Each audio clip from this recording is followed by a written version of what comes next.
সম্মানিত সুপ্রিয় দর্শক শ্রোতা দেশ ও প্রবাস থেকে যারা এই মুহূর্তে আমাদের সাথে সংযুক্ত আছেন, ভিডিও দেখতেছেন অথবা শুনতেছেন, সবাইকে জানাই আন্তরিক প্রীতি ও শুভেচ্ছা। বন্ধুরা, আমি কথা বলছিলাম সুইট সুন্দরী একটি আপুর সাথে প্রতিবেদন করবে।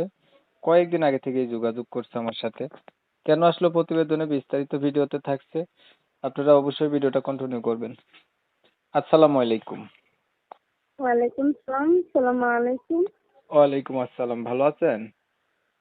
জি ভাইয়া, ভালো আছি আলহামদুলিল্লাহ।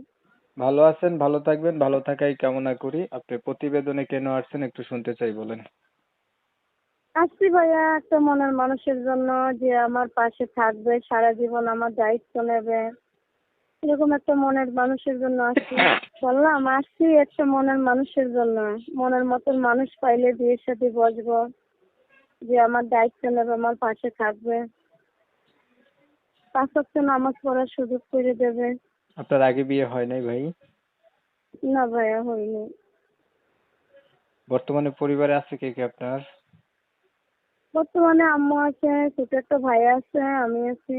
ভাইয়া মাদ্রাসায় থাকে। আপনার বিষয়টা আমি একটু ক্লিয়ার করছি দর্শকদের কাছে। প্রিয় দর্শক শ্রোতা, আপনারা শুনছিলেন এই আপুটি হচ্ছে প্রতিবেদনে আসছে ভালো একটা মনের মতো মানুষ চাইতেছে, যে উনার পাশে থাকবে বা উনার দায়িত্ব নেবে, মনের সাথে মন মিললে বিয়ে শাদী করবে, এর জন্য প্রতিবেদনে আসছে।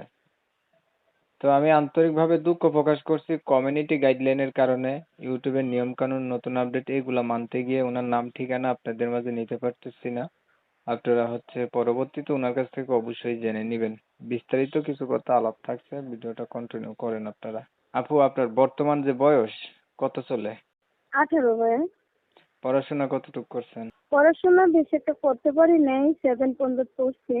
তো ধরেন আপনি মনের মতো মানুষ চাইলেন, আপনি মনের মতো মানুষটা পাইলেন, এখন দেখা গেছে ওই মানুষটার বয়স একটু বেশি হলো, দেখতে একটু কালো হলো, অথবা আগে বিয়ে করছে, যেহেতু আপনার আগে বিয়ে হয় নাই, কিন্তু যে আপনাকে দায়িত্ব নিল তার আগে বিয়ে হইছে, আগে বিয়ে করছে, এমন হইলো, তখন কি করবেন? সমস্যা নেই। কেন সমস্যা নেই? আপনি সে একটা যে অবিবাহিত আমার মানুষ। এখন আমার কপালে যদি ইয়াং ছেলে লেখা থাকে, ইয়াং পড়বে। আমার কপালে যদি বৃদ্ধ লোক লেখা থাকে, তো বৃদ্ধ লোকই পড়বে। আর এমনকি ইয়াং ছেলেদের কাছে যখন বিয়ে বসবো, সেটা আমাকে রাখবে না, কেননা আমি গরিব। 2-4 বছর থাকবে আমার কাছে, 2-একটা বাচ্চা হবে, আমার রেখেতেই চলে যাবে। আর যদি একজন বৃদ্ধ লোক আমার পাশে থাকে, ইনশাল্লাহ আমি জানি সে আমার খুব আদর করবে, ভালোবাসবে, যত্নই রাখবে। তাহলে বয়স কোনো ব্যাপার না, বয়স্ক মানুষ হলে আপনার আরো ভালো পান, এই তো? হ্যাঁ, বয়স্ক লোক হইলে আমার সমস্যা নেই, আরো বেশি ভালো আমার জন্য। আচ্ছা, দেখতে দেখতে আমি কিন্তু চলে আসছি ভিডিওর একদম শেষ প্রান্তে। আর কিছু বলার আছে না আপু? থাকলে বলতে পারেন। না ভাইয়া, আর কিছু বলার নাই। তো আমি ভাইয়াদের কাছে বলি, কোনো খারাপ উদ্দেশ্য নিয়ে আমাকে কেউ কল দিবেন না।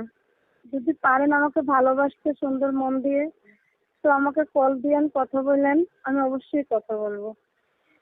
ঠিক আছে আপু, আপনি থাকবেন ভালো। দর্শক শ্রোতা, এই আপুর কথা শুনে যাদের কাছে ভালো লাগছে, ভালো পাইছেন, আপুর সাথে কথা বলতে ইচ্ছুক, যোগাযোগ করতে চান, অবশ্যই যোগাযোগ করতে পারেন। আর ওনার নাম ঠিকানা জানতে চান, সেটাও জানতে পারেন। তো আপনারা অনেক সময় নিয়ে আমার পাশে থেকে আমার ভিডিও দেখছেন, এর জন্য সবাইকে জানাই ধন্যবাদ। আপনারা জানাই আমি এমনই ভিডিও দেই। ভিডিওটা ভালো লেগে থাকলে একটু লাইক টাইক দিয়েন, আর কি শেয়ার দিয়ে ইমো মেসেঞ্জারে ছড়াই দিয়েন। আপনাদের মতামত গুলো অবশ্যই অবশ্যই আমার কমেন্টে জানাই দিয়েন।